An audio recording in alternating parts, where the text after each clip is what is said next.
I am at ATPColor today in Senago, Italy, in the northwest of Milan. I'm here with Roberto Martellono, the managing director of the company. Thanks, Roberto, for having me today. You're very welcome. Roberto, how did you get into the inkjet field, and how would you define yourself? I get in the inkjet field in the year 2000, if you want to give an exact date, because I was a distributor of Colorspan, a printer manufacturer, and in the year 2000 Colorspan decided to present at Drupa the first textile printer, the Fabrijet. I was a distributor, I was very excited about the product. The product was printing with acid and reactive inks, and it was perfectly fit for the Como area market. So I imported the printers, I started to sell them, and as sometimes happened, the printers has a problem. So we tried to fix the problem of the printer, and so working on the printer, we became a kind of inventor. I will not say an inventor in the lab, but I will say an inventor at the customer side, trying to find out solution to their problem and to make them happy about the technology. What does it mean to be an inventor, and what does it mean to be an inventor in this particular market? As I said, being an inventor, it is not a lab process, but it's a customer-oriented process. So you have to invent something specific for making the life of the customer easier. What kind of company is ATPColor? What's special? What's unique here? We are a small company. We are a Micky Mouse company, making tailored solution for customer. So we have a very vertical integrated, and this gives us the flexibility to modify the product as we want, as we can make it for making the customer happy. And now let's talk about sublimation, which recently and finally, I would say, became a trendy topic. Why did you decide to bet on sublimation in the early days, in the beginning, and why, in your opinion, it has only established itself in recent years? Well, the sublimation for sportswear was well established also many years ago. The challenge was to bring it to the soft signage market, and it is, I would say, a perfectly fit also on the soft signage market, because you can create product that otherwise are not possible to create, whatever the other technology can talk about, solvent, UV, whatever. It is a slow process. We are quite happy about that, but for sure we can talk about being a green product, being a recyclable, being a water-based ink, whatever we can invent, but the technology did not take off. It's happening probably thanks to the giants of the market, that they decide to invest in this market, and I mean EFI, HP, Durst, and then how come everybody's interested in technology? So we say a big thank you to the big guys, otherwise the life was more difficult for me.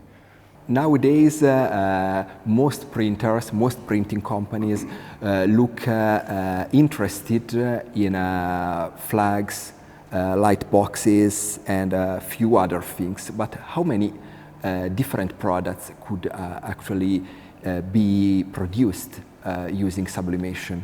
Well, with the media that are nowadays available in the market, the limitation is your imagination.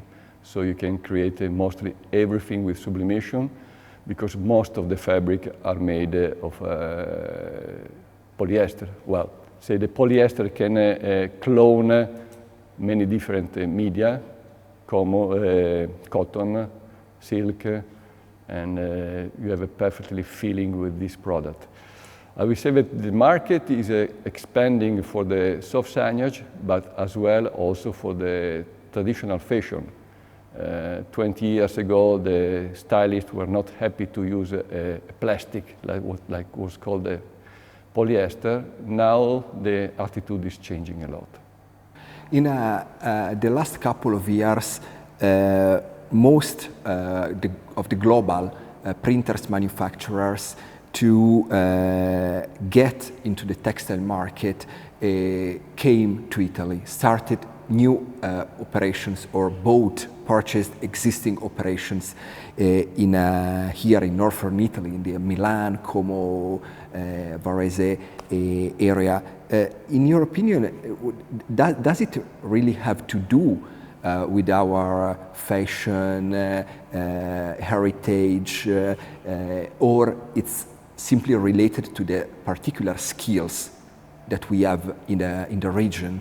Well, the fashion is, of course, the point, but the fashion is the final point of the long way that starts with the production, with the printing of the media, of the silk, of the cotton, and to make top-class quality printing.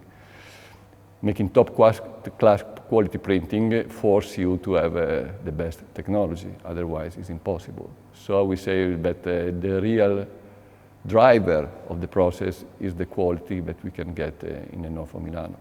Just to say that 15 years ago in Korea, the government was financing a project called Project Milano to help the companies in Korea to understand what we were doing here in Milano. Yeah, very iconic name.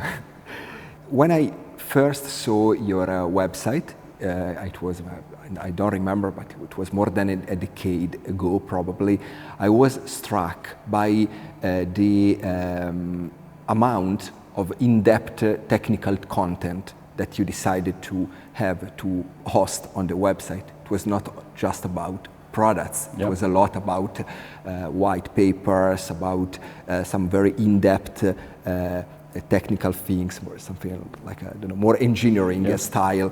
And how important for you is to create content, to share content, to approach end users and maybe also other people in the market, not just talking about printing units and technical specs, but about pure technology? Because we started many years ago, so we realized that how the customer are missed in the action to find out what it is sublimation. So being a pioneer in this market, I thought there was a good way not to create content, but to create awareness of the market, the pros and cons of each technology. So I have many journalists like you that are happy to visit my website, as well as competitors, as well as a market expert. So welcome. What does research and development mean for a relatively small company like yours? We cannot waste our little resources, so we have to target the real product, the real needs of the customer. And it means working in team, very close team, to develop a product. Over the past few years, you have partnered, you started a collaboration with a well-known, with a super famous technology brand in our industry, which is Roland. Yeah. That's no secret, no, isn't it? It's not a secret. Okay. And when and why did they come to you? It was the end of probably 2007, 2008, so many years ago. We developed one of the first products together with Roland for having inline sublimation.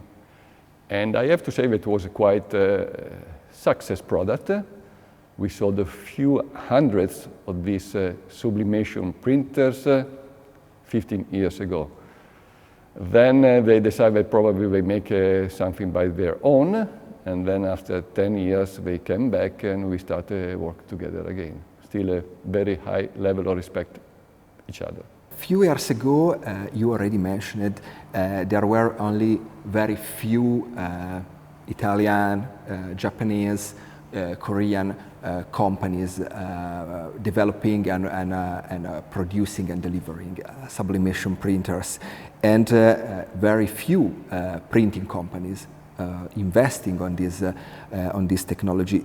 Today is exactly the opposite, and ATPColor is competing with the giants of display graphics, of graphic arts technology. Are you scared? Scared, no. It's a bit intimidating, yes. But I'm very confident when I see that when you have the chance to deal with the customer, even if in direct competition with the giants, most of the cases we win. So I have the right amount of scare. You mentioned before you have a long experience, a long-term experience in this industry, and how important in your personal experience is to make mistakes and maybe also to fail and to get back up? Well, if I can make a choice, I prefer not to make mistakes, but mistakes are something that they came, and so you have to learn the most from your mistakes and try not to make them again. Thanks, Roberto, for this conversation, and all the best. Thank you to you.